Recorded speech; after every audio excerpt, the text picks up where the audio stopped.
Greetings, one and all. Welcome back to the Influence Podcast with me, Matt Silverman, a person who has been covering internet culture for 10,000 years, back to the Ice Ages. I would say is when I got started, and we didn't have the internet back then. But I said it's coming, and there's going to be some cool people on it. So I'm going to do a podcast about it, and then all of my tribes mates were like, "What's a podcast?" And I said, "This is a lot to explain." But I'm telling you that to confirm that I'm an expert. Can anyone really say that they're an expert in anything? All the things are too big. If you've gone to school for 10 years to be a scientist, okay, you're probably an expert. Me, I've just been doing it a long time, and I like to think about it. I like to talk about it. I like to talk to interesting people about what they're doing and the communities that they are forming, the social movements that are gathering around. Fascinating, fun, interesting, super smart, and all around good time people. This week, I am dropping this episode into the feed because it's just a lot. There's a lot going on here at the Silverman household. My daughter is in a summer camp play, a production, and she has a lot of shuttling, running around, getting her back and forth to her rehearsals. And it is Tech Week, and she has 3 performances coming up this weekend, at the end of the weekend this weekend. So there's just a lot going on, and I thought, you know what? Let me drop this in the feed because it's really awesome. I think you're gonna love it. And then I have, I gotta see. Let's see. 1, 2, 3, possibly 4 new cool guests booked for the upcoming weeks and months, with more to come. Lots of your suggestions, percolating on the board here.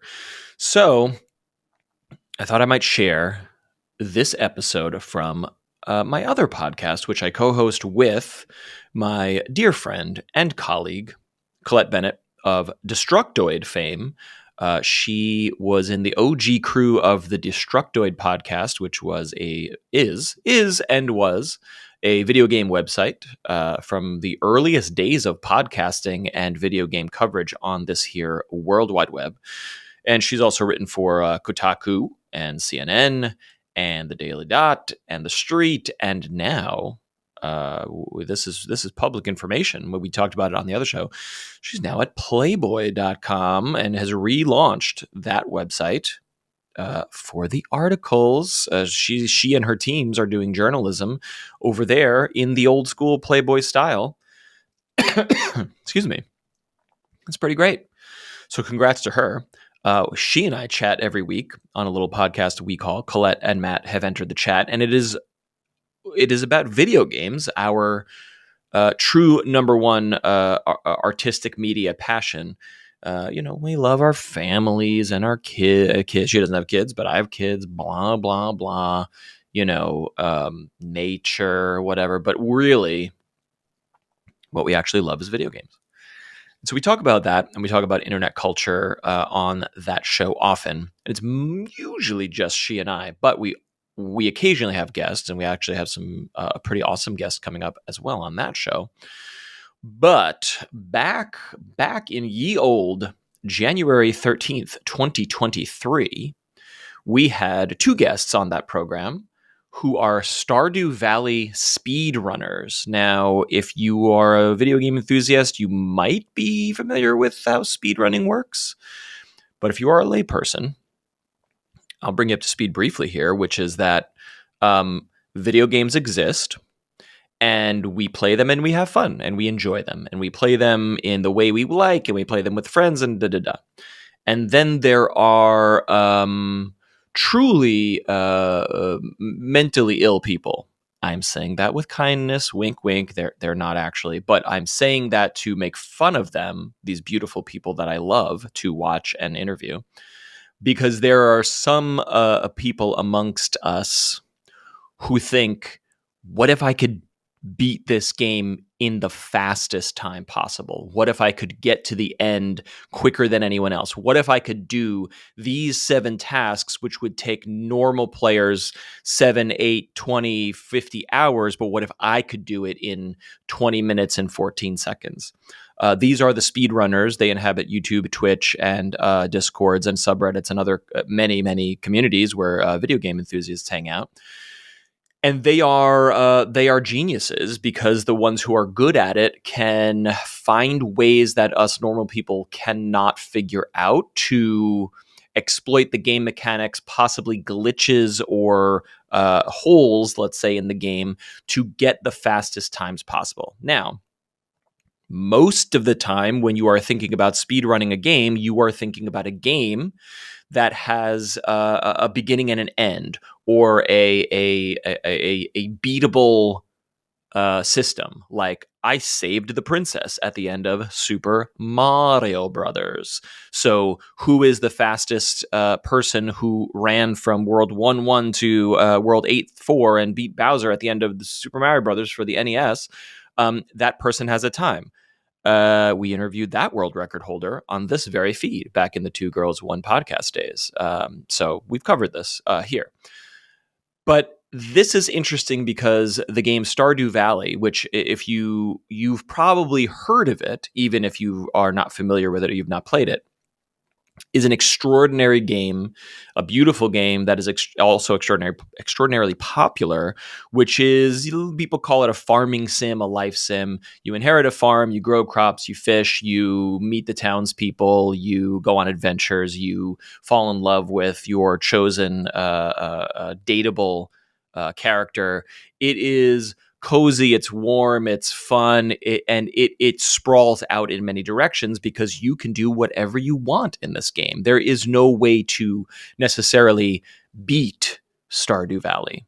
And yet, these two tremendous, lovely people, whose names are Lee and Lisa, they go by a 20-something loser, that's Lee, and Lee Chaton. Hopefully I'm saying that right. I'm sure we say it correctly, or we ask her the pronunciation. I think she's from Canada, and then maybe has French Canadian roots. We'll see if I'm correct, because this was recorded a little while ago. But they both are Stardew Valley speedrunners, and what they do, as you'll hear, is they figure out ways to get through the game and achieve certain tasks, like making a certain amount of money, or marrying a certain villager, or buying a certain amount of upgrades for their house or whatever, in record time. And I do think one or both of them have certain maybe world records now, since recording this, for speedrunning certain categories of this game. So I wanted to drop this in the feed to share that I am taking a bit of a breather for this week, and introducing you to this excellent episode where we interview Lee and Lisa. Colette and I do that. And then I'll be back with you next week to share the next episode. I think I will tease some of the upcoming guests on the Patreon and the Discord. So if you are not there, or you have not subscribed, which you can do for free, and just kind of get a newsletter with those sorts of updates, you can do that at patreon.com/influencepod. And speaking of patreon.com, I would like to thank these people who support the show at the $10 or more level. That is executive producer tier. That is Ken M., Bowie Barks, Dominic Kerr, Jerry Duran, Duran, and William. And thank you to every single person who subscribes at any tier, even the free tier, to keep up with the comings and goings of this program. For now, I do hope you will enjoy this interview with Stardew Valley speedrunners. This really blew my and Colette's mind, and we loved talking with them. They were so much fun, and they're still at it. They're still Twitch streaming. They're still making YouTube videos.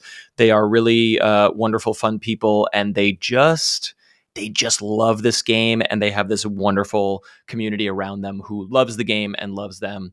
So I think you will find it fascinating, even if you're not a Stardew Valley player. Then and maybe if you're not a Stardew Valley player, get in there, play it. It's probably one of the best video games of all time / the last 10 years with certainty. And what are you doing? Get in there. For now, please enjoy the interview, and I will talk at you in 1 week's time. Here we go! Stay a while and listen.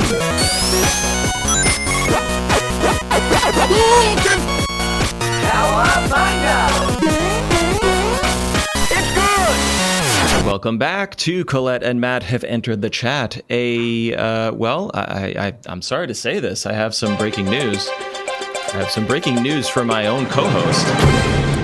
We are, I'm sorry I didn't tell you this over, off air or on email, but we are no longer part of any network, because I logged in to find ad copy for January and found out that our former network no longer exists. What? So we are a rudderless ship in the night. Oh my God, up for grabs. Up for grabs. Up for grabs. You guys better get a piece of this hot ass. Who is this voice that I am joined by every single week? It's Le Colette Bennett. Oh, she's going French this week. I love it. Happy New Year to you and yours. Thank you. Happy the week before my book comes out. Not to plug, but gosh. How often do you get to say that? You've never. Are you freaking out? Have you made peace with this moment? I'm super excited. I don't think you can really make peace with a moment you've never had. That's kind of like being like, I'm really prepared to have this child, and then you have the child and you're like, I wasn't prepared. You're like, what the fuck is happening? But I went to the library today, and while I was there, I walked past the YA section and I was like, I'm going to be there. How does it get into the library? How does that happen? Do publishers say, all right, here it is for That's a very good question. System? And I don't know all the answers to that yet. Okay. I do know that often both booksellers, like indie booksellers and libraries, will choose based on sales, based on stuff like Kirkus reviews, which I have been reviewed by Kirkus, so that's nice. I don't even know what that is. I've never heard that before. Kirkus is I'm trying to think of a superior judging party that gets to say whether or not something is good. It's kind of like, who are those Muppets that used to go to the theater and comment up in the wings? Yes, Waldorf and the other guy. I don't remember, but yes. Imagine those Muppets, but as a literary body that says whether books are good or bad. That seems problematic, to say the least. Yeah, I could go on about that, and I won't, because we have better things to talk about this show. But you certainly do. Yeah. So, how has your? All right, so 1 week out. How has the rest of your? We sort of recorded probably prior or just at the New Year, prior to the New Year. So how was your rollover? How's January treating you? It was lovely. I'm always I am one of those people. I don't make resolutions, but I'm always like, I don't know. For some reason, it feels like a fresh new year, even though time is an illusion and none of that really is happening. So I was like, yay, January. And I've been taking a lot of walks and thinking about when flowers will start to bloom in a few months. Yeah. So that's kind of where I'm at. Here's hoping. Yeah. And playing a lot of games, as I tend to do. Excellent. Well, we're going to be talking about a lot of games over these next few weeks. 2023 is jam-packed. Loaded. Everything is coming out in February and March, and then everything else will try to come out in February and March and probably get pushed back. We'll see about that. So we're excited to cover that stuff. But today is a very special episode because, as you know, Colette, and perhaps our listeners have surmised, Agent Mulder believes we are not alone. We are not alone. When will I ever get over that we have an X-Files sound clip on the show? Never. No, it's great. It's what we do here. We are joined by two very special guests. I will call them out by name and then explain what the heck they do. We have Lee, who streams on Twitch under the handle A 20-something loser. We'll talk about that in a minute. And Lisa, who we talked about it before we got on here, and I'm gonna mess it up. I can do it. Yes, okay, please do. Les Chatons. Lee Chaton. We're gonna spell that and link those links in the show notes. But let me tell you what happened before we bring them in here. I love GDQ, Games Done Quick, speedrunning. I just think it's fascinating, and subscribe to the Twitch channel. And, as you do on Twitch, you get notifications when different programs go live. This is actually before the big festival, which is going on now, I believe. And I got a little notification like, oh, GDQ is streaming Stardew Valley. And I was like, okay. Sorry? I'm sorry, what? Because as we know, like linear games, there's point A to point B and you get there as fast as you can or you accomplish whatever. But as we know, and you and I are both playing it now, and we have just been marveling at the open-ended bigness of this really dynamic and rich game. And these two ladies were speed running, marrying a villager as fast as possible. Like my brain. And my brain exploded, and I was riveted by this program. So we are so excited to welcome Lee and Lisa, Stardew Valley speedrunners, to the chat. Welcome, Lee and Lisa. Hello. Hi. Thanks for y'all. having us. I'm so excited. Please introduce yourselves individually so that listeners can know who is talking to whom, and then we would love to get into it. So, Lee, why don't you introduce yourself and tell us about how you got into this madness? Oh gosh. Okay. I'm Lee. I go by 20-something loser online. I've been streaming for exactly 2 years. My 2-year anniversary is this week, which is wild to me. Nice. But I started playing Stardew Valley in March of 2021, and started speedrunning later that year in October. So Okay. It's been a lot. So many questions. But Lisa, tell us how you got here. Yeah, so I'm Lee Chaton. Most people know me on Twitch as Lee Chat. I am French Canadian, so if you hear a little bit of an accent, that's where it's coming from. I started playing Stardew actually back in December of 2016. I actually didn't like the game when I started, so I've been playing it on and off, and now I'm completely in love with it. I've played over 4,000 hours. Wow. And I actually got into speedrunning because I had done a grand tournament they did a while back. It was something that was put together by a content creator called the Stardew Valley Cup. And it had a bunch of different content creators in it. And then I had to learn animation canceling. And it was kind of that last little push I wanted before I started speedrunning. But that being said, you don't need to do that. And we'll get into that in a little bit. But I started speedrunning every single Monday with my husband, actually. So that's how I got into it. Yeah. And that would have been September of 2021, I believe. So. Wow. That's amazing. I have so many questions, but Matt, you go first. Colette, I want you to kick it off, but just briefly before we jump in, 2016, was the game still in early access at that time? Or was there even an early access period? Or was it feature complete? I know he has iterated since then, but do you recall? I recall some of the elements in the game changing over time. Right. When I started playing, for example, there's a mini game called Junimo Kart, where it's basically you have... How do I explain this? You kind of have this guy in a little cart, and it's kind of that Donkey Kong barrel level where there's rails and you're on the rails. It's something kind of like that, but I saw that go from the beginning of something kind of clunky to something really cool.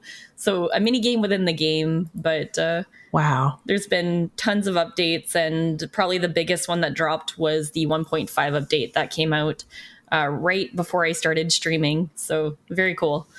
Wow. So you've seen the game change so much. I've seen a lot of it. I haven't been in it since early access, but I've seen a lot of things change in the game with the patches and things that have come along. It's been really cool. Wow.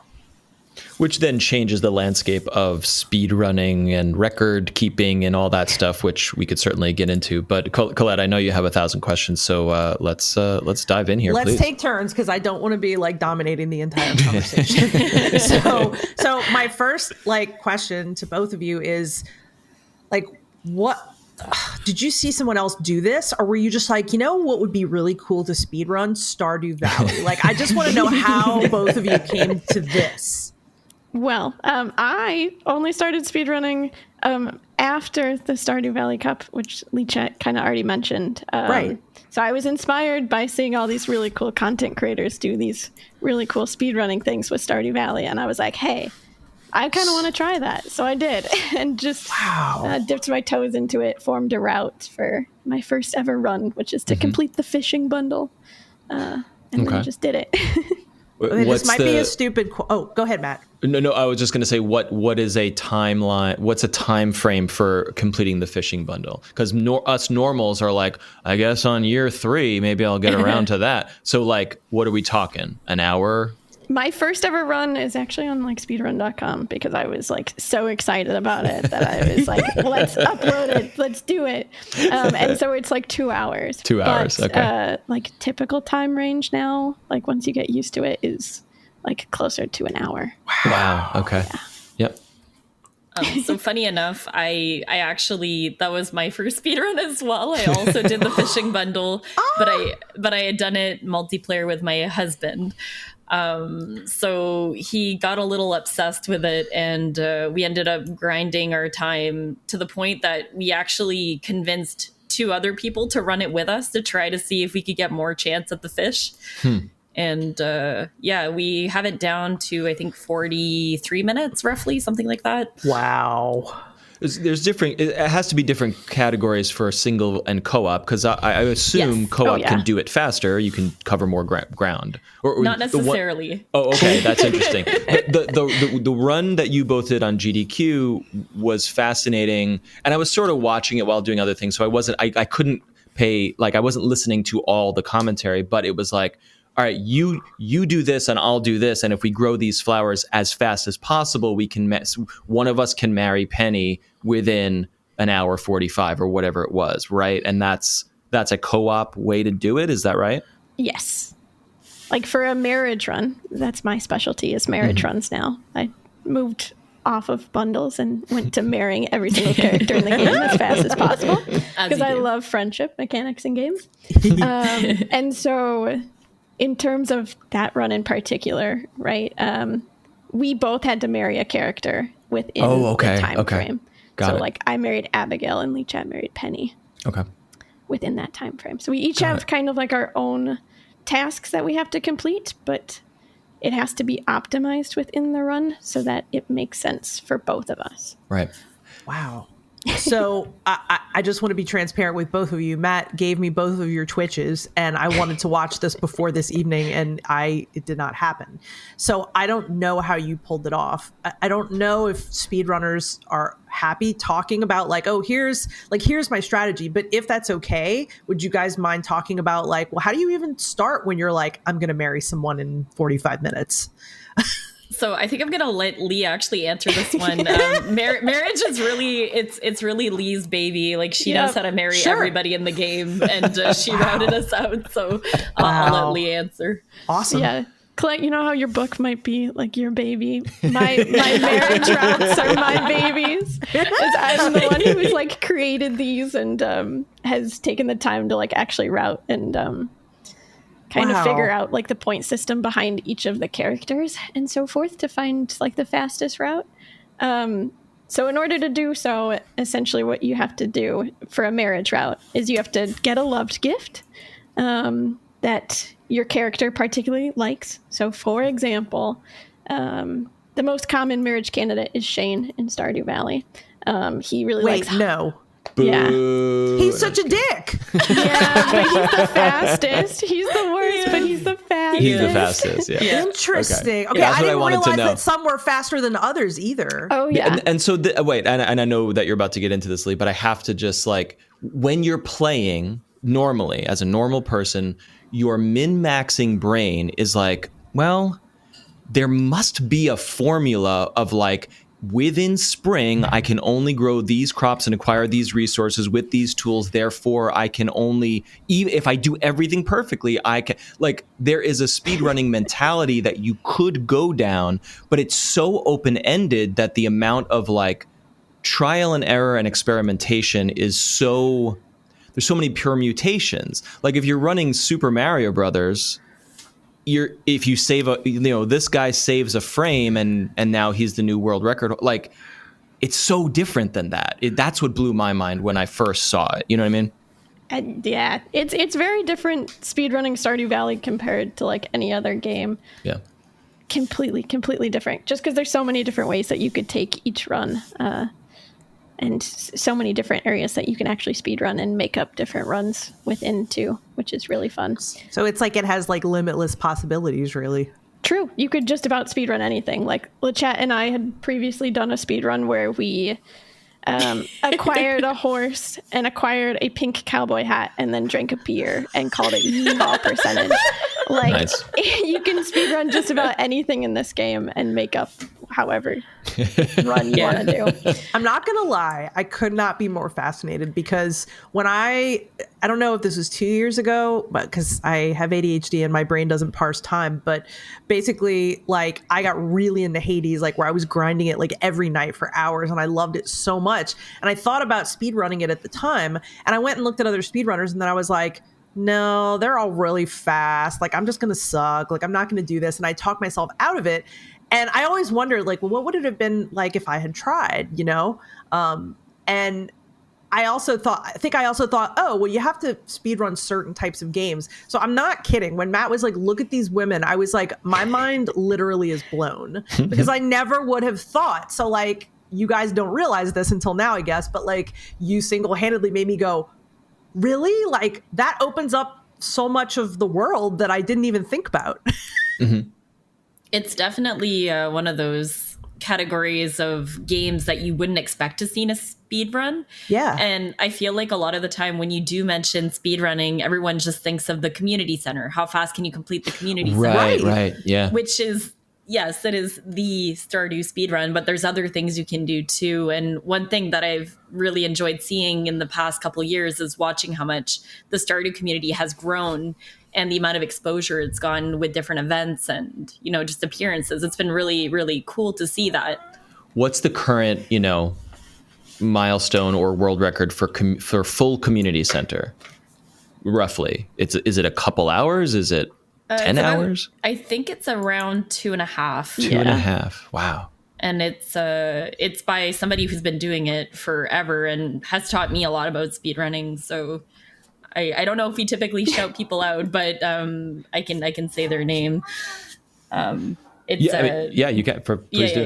Yeah. So the Habu is very well known for speedrunning the community center, and they've also done Perfection, which was something that came out with 1.5. And that run takes like 23 hours. So wow. Yeah. But that's May I ask what amazing. Perfection is? Yeah. What is that? So basically, when the 1.5 update for Stardew Valley came out, they added extra goals and there were objectives that you needed to complete. For example, bringing all friendship of all the villagers up to 10 or 8 hearts, or to max rather. Wow. And then you also have to cook every recipe. You have to craft every recipe. You have to ship a certain amount of items. You have to catch all the fish in the game. So it just added a whole other layer of complexity to the game. With that update. That's wild. Wow. Well, okay. Incredible. That madness brings some other questions in that we were probably going to talk about anyway, but I want to bring our community in here a little bit. Honeybro asks from our Discord, what strategies do you use in your speedruns that you would never use in a playthrough for fun? And what strategies makes it not fun? And I'll just kind of tag on to what he's saying of like, you know, does this ruin your love of the game? no. I don't know about you, Lee, but for me, it's actually enhanced it. It's Same. enhanced my gameplay. So I wouldn't say it's ruined anything for me. Yeah. Yeah, absolutely not. I don't think it's ruined anything truly for me. The strategy that I would say that we use in speedrunning that we probably would never use in casual gameplay is skipping days and sleeping Right. a bunch. I noticed that on the GDQ run. I'm like, oh, wait, they're just going to bed very quickly. And I'm like, right, because you're trying to grow flowers Time. very fast. Time. Yeah. Right. So like, would you like get up and like do whatever you need to do and then go straight to bed? Yeah, and then Nice. sleep entire seasons. You can Right, okay. you can also time save by one of the things that we do in the run is we actually exhaust ourselves right in front of our villager's home, so that we can quickly exhaust. And when you're exhausted, you end up in your bed, so you don't have to run back home, but you do lose 10% of your income, Right. or up to 1,000 gold, like if you have a lot. So Right, but there's a spreadsheet there of like, all right, I need to save this time, but I also probably need gold to buy seeds or get gifts or whatever you're doing, right? So there's a push pull there in the route as you're describing, right? Absolutely. It's kind of just like you have to take into consideration whether or not it's actually worth it to save the time versus like money and things like that too. But, Yep. Wow. And these routes are so, like we were talking about, open-ended and complex. Like, is it like every week someone's like, I figured out a new way, because it's so like we were saying, it's so different, Mario or Sonic. It's like you save a frame and then it's like 1/10 of a second faster. But if someone figures out how to, I don't know, like get fertilizer sooner, that could blow up the whole run, right? Is this evolving constantly? I would say that I see new strategies every day come up in the Discord. There's day. always something new that you can optimize in a run. So that's kind of the joy of having a community of people where you can kind of bounce ideas off of and get an idea of what else could I do to optimize this better. Yep. Wow. I love that because it's a meta, basically. It's like a living, breathing thing.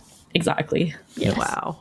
You guys are inspiring me, honestly. Like, I'm like, okay, maybe I should consider going back and trying to speedrun Hades after all. Because why not? Like, I loved it that much. Like, it's exciting to kind of hear, I don't know, just like such a very alternate perspective from like a game that I never would have thought of, It's true. I'm terrified of it because the older I get, the more I start to think about, hey, don't make your hobbies your thing or your job or whatever. You'd be a great speedrunner. I'm just saying it. No, I don't think I would. I think it would ruin it for me personally. Like really? the min-maxing and the I don't know that I'd be able to go back and play it casually. Like, I don't know if I agree with that. I'm not gonna lie. Like, I can really imagine you like digging that, but I could be wrong. Yeah, I don't know. I guess what I'm saying is like my heart wants it, but I know, but my head is like, no, don't do it. Like, I even I spent we've talked about it a little bit on the show, but like No Man's Sky is one of my favorite games of all time, and I spent a lot of time inside that universe making a film out of it, and it was a very rewarding experience. But when I was done, I was like, I don't want to look at this fucking game ever again. And I came back to it eventually, but I was just staring at frames and frames and frames of footage, and it didn't ruin it, but it put me off the game that I loved for some time. So I was just interested in hearing about that from. It's nice to hear from Lee and Lisa that nope, 4,000 hours still going, still love it. I mean, honestly, if it was going to be any game that many hours, I could totally like get that with Stardew because, and you guys don't know this, but like Matt and I have done the podcast now for over a year. And last year at wintertime, I was like, oh, I'm in this Stardew Valley groove. And then this year I was like, oh, it's getting cold. I think I'll pick up Stardew Valley again. And then I was like, is this a thing? Like, am I going to am I going to dig deep and get cozy with Stardew like every winter? And I thought that was just like such a delightful idea, honestly, because it's so, I guess for me, Stardew is kind of soothing. Absolutely. I mean, personally, I see just like trends of Stardew Valley, like picking up into like the winter time, into the springtime, and then everyone. Really? Yeah. It's kind of interesting where like that kind of New Year kind of situation, everybody flocks back to Stardew Valley because of how comfy and cozy it is. And yeah, like I told Matt behind it just a few weeks ago, I said to Matt, I was like, it's wild to me that you can like put down a game and then like pick it back up a year later, because I know some people can, right? But like for me, when I put a game down because of ADHD, usually I like can't pick it up again unless it's like a very simple game, Super Mario Brothers or something. Like if there's a story or there's any kind of like thing to remember, I can't. So for me to pick up Stardew again this year and not only be like, I'm enjoying it, but you know what? I never even went and did like Ginger Island. Like I never did any of that. And then like get into that and be like, I'm just shocked by how deep this game keeps going and how one person made this whole damn game. Yeah. Like it really just, I'm amazed, and it's been years, So when you're not running, are you playing it for fun? Are you just enjoying it? And if so, like what do you do? How do you resist the urge to sort of min-max or optimize and such? I don't know if you want to go first, Lee. I can go. Go ahead. Yeah. I love talking. It's horrible. That's why you're here. Please there talk. We go. No, what I was going to say is, I mean, I'm really addicted to the game, so I'm a little biased, but what I would say is I fell into a groove in 2020, like a lot of people, where I was playing a lot of Animal Crossing, and it brought in a different element that I brought into Stardew, which was decorating, which, you know, it seems like a really silly thing, but I find it's really relaxing to kind of come up with different ideas and keep your brain occupied that way. And other things that I enjoy doing are what I call my own challenge runs. So they're just things that you make up. So sort of like a speed run, but not timed. So for example, I started trying things like getting 100 cows in 100 days. Can I do it? Can I complete the community center in a year? So I think when a lot of people get bored of the game, they don't really think of what else can I do with this game? They just think, oh, I've done all the objectives, I'm done. But you can do so much more with it if you just use your imagination. That makes any sense. Wow. Oh, it makes perfect sense. I think that's part of what's so cool about the game. And I mean, I don't know, Matt, like, would you say that stuff like No Man's Sky feels similar to you in that way? Oh, for sure. Yeah. And even just playing Stardew again recently, it's kind of like you were saying, Colette, oh, there's so much to do. And I'm just like, I just want to keep bees. That's going to be my thing. Like, I'm just going to make a bee farm, a honey farm. And I there's something that just draws me to that, and I want to do it. And I'll do other things and whatever. But like on this playthrough, in this world that I'm occupying with my daughter now, we're playing it together, which has been really nice and really special. You know, you just set out different goals. You're like, I really want to get all the fish, you know, whatever it is, exactly like Lisa was saying. I just love games like that in any form. And Stardew is, like you said, Colette, like it's reminding us how amazing this game is, how big it is. It's tremendous. Yeah, I feel like, you know, with a lot of games, and I wonder if everyone else agrees, but like with a lot of games, you will, you know, the game comes out and like, it's like, oh, it's the shit, it's everything, like everywhere. And then like, you know, the time goes by or people finish it or whatever. And like, you know, the endless cycle goes on. It's like, oh, like, you know, that has come and gone. Now we're on to whatever 50 new games are coming out this week. And I think that for a game to be as enduring as Stardew is fascinating to me, because I feel as if that just happens so much less. Yeah, and also, and this will dovetail into a question for Lee and Lisa too, like every time I crave a sim or a farming game or a relaxing game or whatever that has a lot of branching paths, I'm often seeking that out, and I find a bunch of games. Maybe it's a Switch game, maybe it's a mobile game, whatever, and I'm just like, this is fine, but I might as well just play Stardew Valley. Like if I want that, I should just play Stardew Valley because it's the best one of those. So maybe a question for our guests is sort of like, what else do you play, if anything? What else do you play regularly, if anything? Or are you fully addicted to this one crack?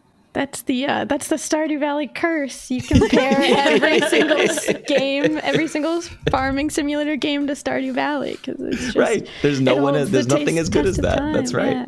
And that just speaks to the replayability of Stardew, which is always great.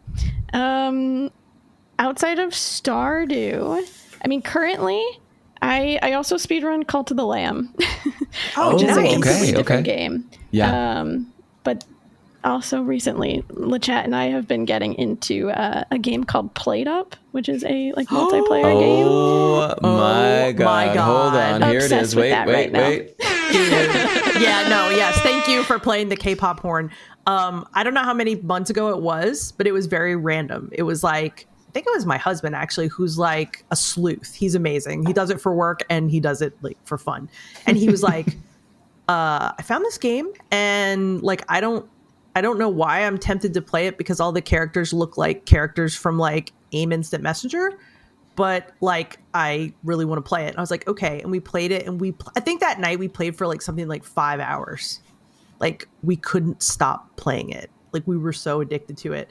So then we bought it for friends and we played it with them. And like they were like, I'm so addicted, I can't stop playing this. So I can imagine that like must be a blast for both of you.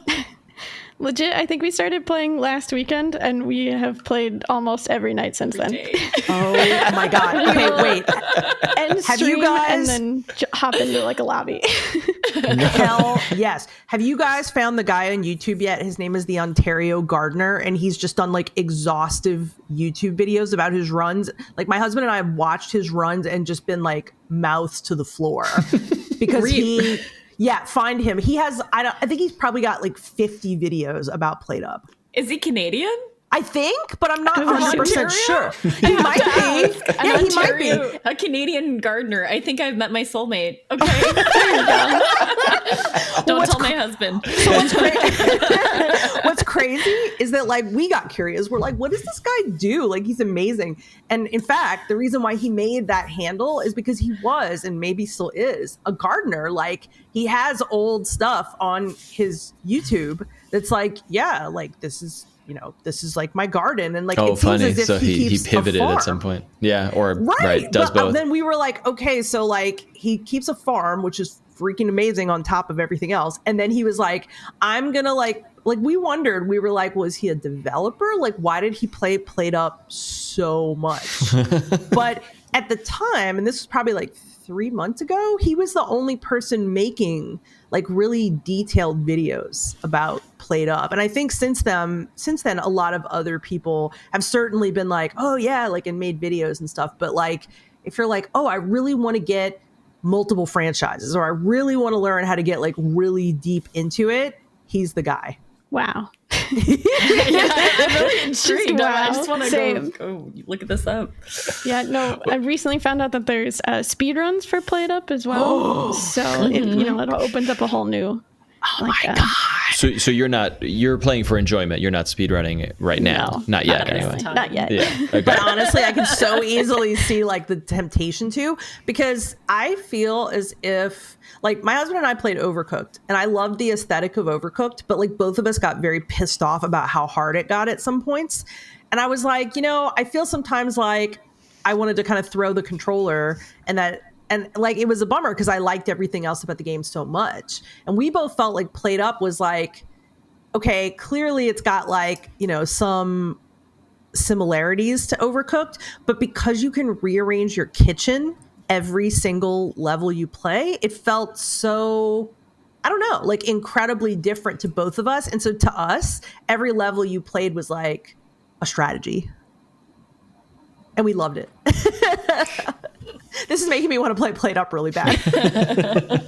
This may dovetail into another question from our Discord from Pedro Cortez. He asks, how does running a sim like Stardew Valley compare to running different genres, which we touched on a little bit? What appeal do sims have over other genres? So maybe, Lee, you were mentioning you were also speedrunning Cult of the Lamb, and I know they have some similarities, but like maybe you have some examples of like, okay, in this game we're saving time by doing this, but Cult of the Lamb is different in this way. Maybe you could illustrate that a bit for our listeners. Yeah, I do one Cult of the Lamb run. I know that they have like the main run, which is like any percentage. But surprise, I do marriage runs in Cult of the Lamb. As I said that I really liked friendship mechanics in games, I found out, Cult of the Lamb also has a friendship mechanic, and started speedrunning that. So okay, I would regret it forever if I didn't say this. If you are a player that like embraces like marriage runs and like maxing out relationship runs, if you ever decide to do a Persona game, I will be the most excited person on earth. Because the social links there were probably some of the most like exciting that I think I've ever played in games. I just love them so much. And like, I've never seen anyone speedrun that. Maybe someone has. I've just never seen it. I have been recommended Persona so many times, but I have not gotten around to playing it yet because I'm just so obsessed with Stardew. Hey, look, it's not going anywhere. And like, True. Actually, what's really exciting is that I think Persona 3 and 4, which are on PlayStation 2 are now being like retooled and readapted and like cleaned up, and they're coming out this month. So like, you know, it's not like it's going anywhere. You'll have like updated versions to play if you ever decide to, but I just think for a person that like loves like relationship maxing out, you might be like really like, whoa, this is great. I don't doubt it. I don't doubt it. I've heard so many good things about that game already. So which good. is incredible. But yeah, obviously Cult of the Lamb is a big difference between Stardew, just because of the roguelike aspect of it and having to like actually fight things in comparison to Stardew Valley. You're not doing too much fighting unless you're in the mines. But a lot of the like gifting aspects are kind of like the same. It's mainly Interesting. which is why I like it. Yep, makes sense. Is this a full-time endeavor? Like, are you making a living or a partial living from this, or do you have regular lives and jobs outside of streaming? So we both have full-time jobs Yep. and we do this on the side because we enjoy it. Yeah, I'm not gonna lie. I'm starting to kind of look around me at people who stream full time and notice that like so many of them are really miserable. So I'm actually kind of happy to hear that for you guys. Well, right. I like it. Like we were saying, when you make the thing you love your job, it's a slippery slope to depression town sometimes. So you got to be careful. Yeah, no, been there. Totally Burnout- get it. burnout I think town. it's a beautiful thing to have a thing that you love, that is like your passion, that you do for fun. It's a beautiful thing. Colette, any other questions? Otherwise, we could jump to a break and perhaps talk about what we've been playing that is not Stardew Valley, or maybe more Stardew Valley. We could get there. What do you think? Either way, that sounds great. All right, let's take a quick break, and we'll be right back to talk about the games we've been enjoying right after this. We have returned. Colette and I are here still with Lee and Lisa, who are Stardew Valley speedrunners. We've been talking about that for the last bit here, but perhaps we'll break away from Pelican Town, and get into the other games that we've been playing. Lee or Lisa, besides Cult of the Lamb, anything else in your orbit? And this could be a hot new release, or this could be, hey, my favorite game from when I was a kid. I'm emulating on my phone or whatever. What's cooking in the downtime gaming time? Ooh, I just finished my first ever Pokemon game. Oh, Yay! Which one did you do? I did. I started Violet on stream, and then I completed Scarlet off of stream. So, but I didn't grow up with Pokemon at all. I grew up with just Animal Crossing. Yeah. So I made Pokemon Scarlet Violet like my first ever Pokemon game. Okay, we've been talking about this quite a little bit in our community, and so it's such a divisive game of like. It sounds very good and fun, but also super broken. And then like, who is this for? Is this for the diehard fan, or is it for a new audience? And so I'm interested to hear, like, as someone who also doesn't really have an affinity for Pokemon, never really grew up with it, like you're basically jumping in cold, right? Like what was your experience with this like new game? I was jumping in completely cold because the only game that was Pokemon that I've played was Pokemon Go, and then the newest edition of Pokemon Snap. So like no like actual Pokemon stuff, right? Like game mechanics. So I pretty much didn't know how anything worked. Like didn't know how battles worked. Didn't know how, I don't know, gyms worked, and didn't know how any of this new stuff worked. But it was really fun to get to actually explore. So I guess in comparison to like other games, I know other games are not as much open world as compared to like this one is, but I really liked it. I have no complaints. The brokenness makes it great. That's so nice. Was there something about it, as you said, exploration, but are there, I don't know the game very well, the tactics of it, like the battles, or is there a social relationship building thing going on in this game that appealed to you at all? But not really socially, I guess. It was mainly just like, I don't know, it felt different, like completing achievements in Pokemon in comparison to a lot of the other games. I don't know. Other than like leveling up my Pokemon, there wasn't too much of I guess there's, in comparison to like my Stardew stuff, there's like no Right. friendship kind of building other than with the Pokemon itself. Yep. But Yep. it Good. was Yeah. great. I know we've had a lot of good reviews in our listening community of like, yep, finished it, loved it, despite the jankiness. So we'll add yours to the pile there. That's great. Lisa, how about you? Any time to break away from the 4,001 hours? Of course. I do play other things.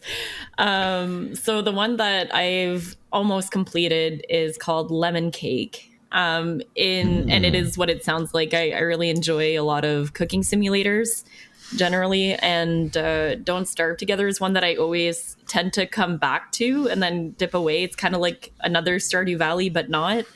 It's a survival type game, so basically you try to fight the elements, but I play it more like just cozy. It's so dark. Like, it's such a spooky looking game, so that's a fun way to play. It's really fun with friends. It's completely different with friends. And you can just kind of craft your own things and do whatever you want and try to not starve, like it says, basically. Yeah. Other than that, I have been tempted to try to speedrun other things. Like I've been debating if I want to try to figure out the Plants vs. Zombies speedruns because they look really cool. Neat. Interesting. And that was one of the first cozy-ish games that I played, even though, it's zombies, but it is a cozy game in my opinion. Yeah. So those are probably the ones that I have been playing lately. I have a question about Don't Starve because it always has appealed to me. I enjoyed survival type games like that, and but I was confused about Don't Starve versus Don't Starve Together. Like they appear to be different games, or am I wrong about that? Would you mind clarifying so I Sure. don't have to Google it? Well, basically, they're similar. The mechanics are pretty much the same. The only difference is one is single player and the other one is multiplayer, and the worlds look different. It's that's what threw me. It's like, so you, instead of putting multiplayer into your popular game, you made a separate game? Like, that's a little weird. That's strange. It's different for sure, but I mean, they're both really good games. I just prefer the Don't Starving Together as opposed to single player because I feel like it's fun to work together with friends and come to an objective. So I'm curious about that actually. Can you play it, is it online play or can you play it co-op style or both? You can do both. Nice. I usually just do online, and a lot of people, what they do is they make their own server. Like you can get your own server, and they just have members of their community join, and sometimes I'll pop in and meet some friends. Super it can be cool. scary sometimes because you'll always get into a file where somebody decides to burn down everything and you're like, okay, well, I guess this is done. Let's go to the next server, but it's fun.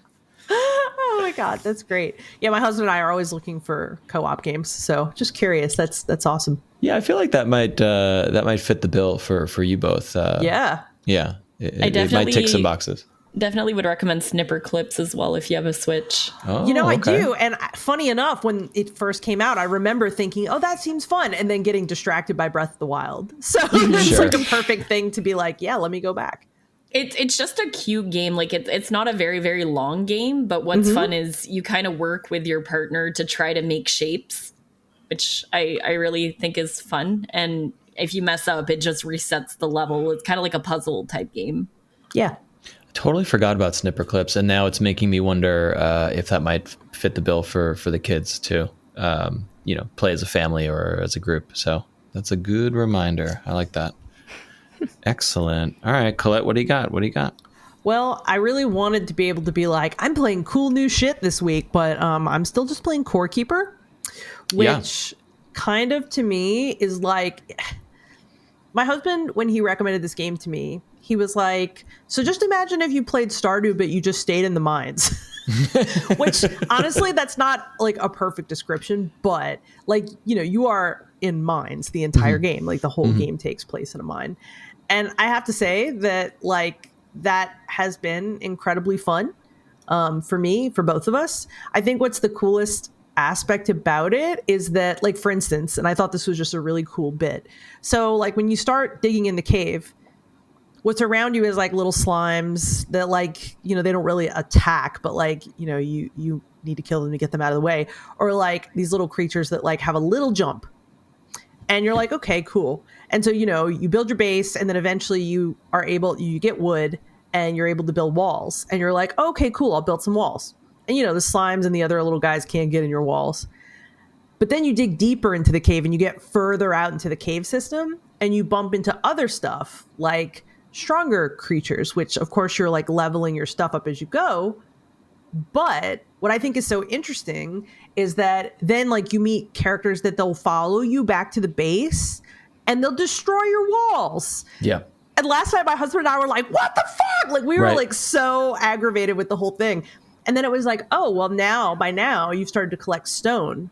So you can build stone walls. And we were love like, everything about this. I love everything. Dude, I continue to say you would love this game. Building a base, you know, fortifying your defenses, and then like digging deeper is that you need to dig deeper because you need to get stuff, but it's also brings the danger. Like that loop is everything about. I asked you this last time. Have you tried it on the Steam Deck by any chance? Because I've seen mixed reviews on whether it does well there. Okay, no. We have basically been streaming it via that split screen thing.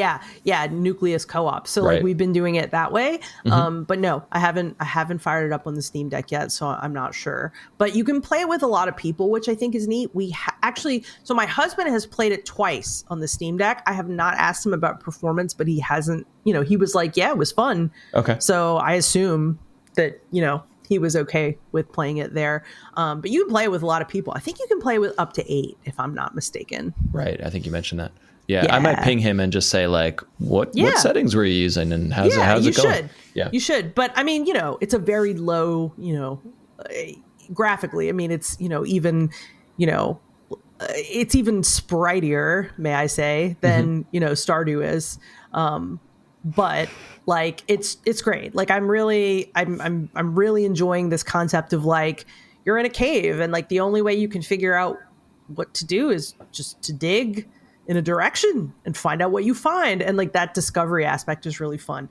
So have been playing that. And also I finally got around to cracking open Strange Horticulture, which has been on my desktop now for a little while. Yeah. And like, you know, is that out or is it a demo? Yeah, no. It's out. And I hear you guys reacting and I'm like, yeah, aesthetic, right? Like the aesthetic is so awesome. And when you're in it, it's so awesome. It feels like a Gothic novel. Like when you're in there, like you're in your plant shop, it's raining. Actually, let me back up. So for people who have no idea what I'm talking about, Strange Horticulture is a game where you are the proprietor of a plant shop. And it doesn't really ever like tell you like when you are in time. But it's cool. Like they call it an occult puzzle game. Beautiful, beautiful art. So you can like identify different plants, which you find by searching, or sometimes people give you plants. And then you have customers and they come to the shop and they're like, I need a plant that does this, or I need a plant that does that. And so you have a book and you get to research your plants and you get to figure out like, oh, this does this, or this does this, or whatever. And then someone might say, oh, like I heard, you know, I traveled here and I saw a plant that was growing in like the mountains of this town. And so you go there and like you get to go see it. But the way they do it all is really clever because like you have a big map. And if you go somewhere to investigate something, you don't visually see it. You just click the map and you'll get a little text and it'll say like, blah, blah, blah, blah. Oh, and you found this interesting purple flower or this strange fruit that, you know, grows sideways or whatever. And so as the people come in and they ask for other things, you start getting little bits of story throughout that. So honestly, the mechanics are kind of simplistic, but I think that what they came up with is just fascinating. It's not really like anything I've ever played before. Like, yeah, people show up and they're like, oh, I need this. And you might not have that plant that does that thing, like, you know, that helps you go to sleep, or that, you know, I don't know, like clears up the spirits of ghosts or something. And so you have to go figure out where that plant is. And then you have to identify the plant. And they don't make identifying the plant crystal clear and simple either. this is like a mood game to me. Like, this is a game where you're like, I want to be in this like mysterious, like, it's like when I played it so far, it's raining and the music is always kind of like mysterious, and I love it. It's a vibe. Like, I love that about it. So far, I think I've played 2.5 hours roughly. So I think there's maybe not quite a bit more, but like a significant amount to go where I'm like, okay, I'm not really sure what's going to happen next. But I just think it's cool. Like, it's just so different from anything I've ever played before. It's kind of something where I know that I'll be like, oh, I'm in that like mood to go back to that vibe, and I'll go back and play it. So highly recommended. I think it's really funny that when you go to the Steam page, like your shop has the black cat, and when you look at all the reviews, they're like, you can pet the cat. I love the cat. The cat purrs. Pet the cat. Yes. And I'm like, all right, relatable. So yeah, but highly recommended. Really dig it. Hopefully I will be able to talk about it more as I get further. Strange Horticulture is so cool. Yes. I haven't played it myself, but I've watched one of my moderators and really good friends play through the whole thing. And there's so many different endings within Strange Horticulture, which is the like really interesting part of it.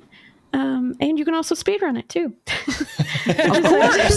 Surprise! Always goes back. Maybe this will be your game, Colette, to get it to finally do it. I mean, seriously, like I kid you guys not. It's crazy how hearing, your story and what you've done makes me kind of go, it's like a filter to see games in a different way. And I really appreciate that because, I think as longtime gamers, both Matt and I have been playing games for decades upon decades. Like, you can get kind of into the, how do I put it? Like the rut of playing games the same way, or like, oh, there's only one game that you can play. And I just think it's nice, because like we can kind of hear how you guys do it and go, we never thought of that. Maybe there's some things we try that we like too. So I just think that's really cool. Like the alternate perspective, Mm-hmm. What I often hear people say when I go in their communities, because now a lot of people know me as, oh, she's the one who speedruns Stardew Valley, or, whatever.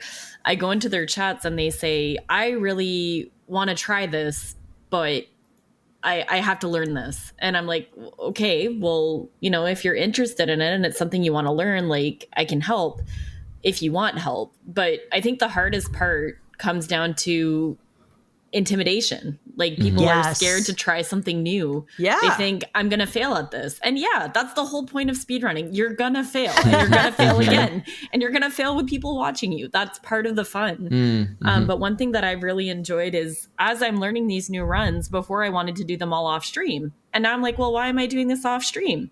There's no reason for me not to stream right now, because people want to learn the run. Right. So if they see me struggling, they see, okay, well, it doesn't just come easy. They see the journey from point A to point B. So it's the journey of going from maybe taking 2.5 hours to do something, and then as you keep doing it, it becomes an hour.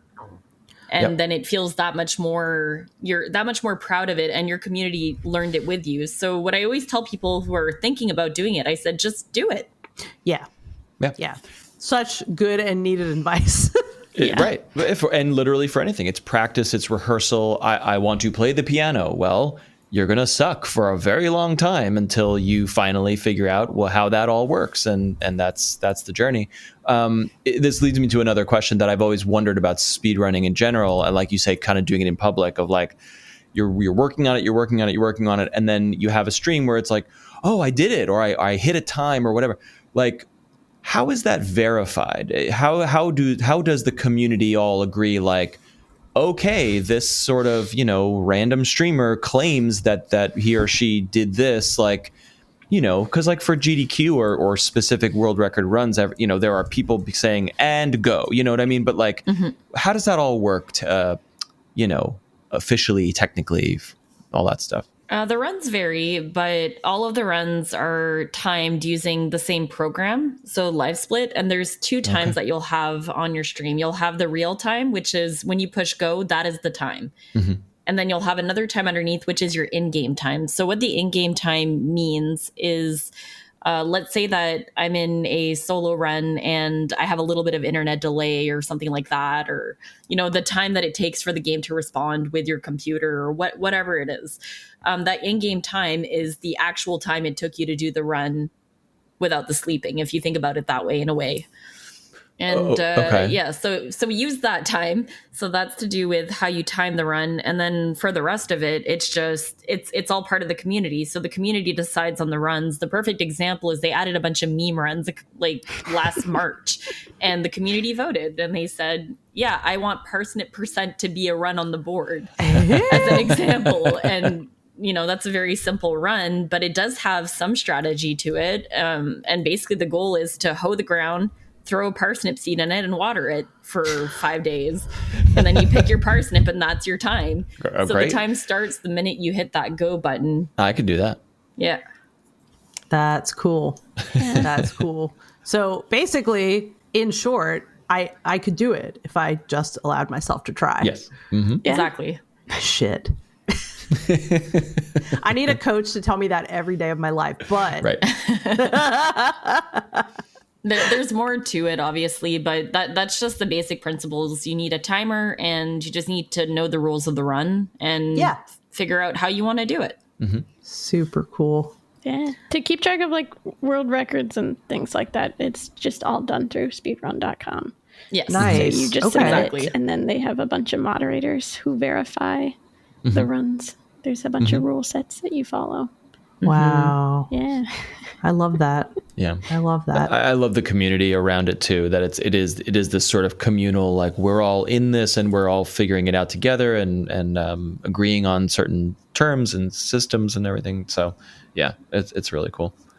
Any other games kicking around right now for anybody?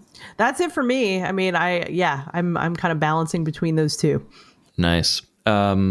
I'll share one little tidbit that was kind of funny earlier this week. I'm not really playing much new, but I was in the App Store, the Android App Store, as you do, and I got this game recommended to me, and I'm looking at it, and I'm like, oh my God, like this looks, the art style and the sprites and the monsters and everything looks exactly like this other game that I used to play, which is called Orna, which is a geolocation RPG. It's not really like Pokemon Go, but it is similar in that, like, hey, if I want to go to this area and fight this monster, I have to physically walk there and battle a monster or go to a shop or claim territory. And I love that as a concept, and I find it really intriguing, and I really enjoyed this game. But what blocked me from continuing was like the actual location, like going to places. There wasn't a meaningful reason to go to places. And then also like all the locations around me were like controlled by super high level players. So like, I work from home, so I don't really get out much. So it's like my best option was I'm going to just fight low level monsters in my hometown and then like grind forever until I could compete with my neighbors or whatever. And it was just like, it was kind of a dead end. And for a long time I was like, it would be cool if this game, which is like a loot-based RPG, grind up the numbers, level up, fight these monsters, go to the next boss, do raids with your kingdom or your guild or whatever. Like, it would be cool if this wasn't tied to location. Like, I would totally play that. Oh, well, I guess I'll never play that. And then I'm in the App Store. I'm like, oh my God, this other game fucking ripped off Orna. It's like an asset flip. They did the whole thing. And so I start Googling it and I'm like, oh, the same developer just turned their Geo game into a app, a pocket RPG with all the exact same mechanics and art and systems and loot base. It's actually almost identical, but it's not geo. It's not geolocated, overlaid on the real world. And I'm like, hell yeah, like this is like, I kind of like wished this existed, and then it suddenly like appeared before me like 2 years later. I was like, great. And so I look it up, and there's like a huge community around this game. The game is, and I'm like looking at it on my phone. It's called, I don't even know how you pronounce it. Aethric, Aethric, or it's like Aethric or Hero of Aethric. Anyway, it's a really cute 2D pixel art RPG. Combat is super grindy in like a Final Fantasy turn-based style, but there's a ton of classes. You align yourself with an element. You can join a kingdom, and then you can go on raids with other players. And it's like there's not enough like simple, casual, like mobile MMOs. And as we've talked about, Colette, like I've been looking for one, craving one, interested in one. And then all of a sudden it's like, oh, right, this game that I already love is now in a form that totally fits my, lifestyle and play style. And so, I've only been dabbling for a couple of days, but the Discord's popping. There's a great like global chat where new players are like, how do I do this? Whatever. And when you get into games like this, it's like, oh yeah, it's like super chill. It's like super casual. And then you see people talking about it and they're like, so in the level 600 desert biome where the monster is here, which sword element should I use? And it's like, oh yeah, it's one of those. I'm here for that. You know what I mean? Love that. I love, so it's like, it's deceptively deep. Like clearly there's a lot of depth to it that was probably in the other game too, but I could never access it because I was unable to make progress. So in short, I've just been dabbling for a couple days, but like, in between meetings or you waiting for the kids at the bus stop, it's like boop boop, I just got 10,000 more gold and picked up a new sword. And you can go to a blacksmith and it's like, all right, upgrade your boots and that'll take an hour. So you're like, okay, cool. You close the app and then an hour later it's like, your boots are ready. Now you have +2 dexterity. And it's like, yes, numbers are going up. I'm ready for this. So anyway,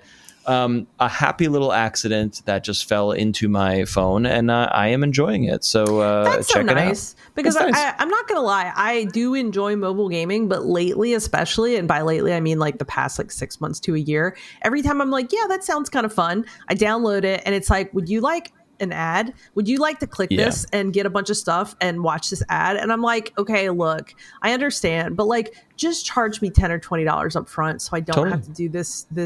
It just feels like the game is like set dressing around the ad mechanic. Around an ad network. Yeah. Yeah. And that makes me sad because I feel like no matter how cute you make your game, I'm just like, I don't know. Like, that's just not, I'm not here for that.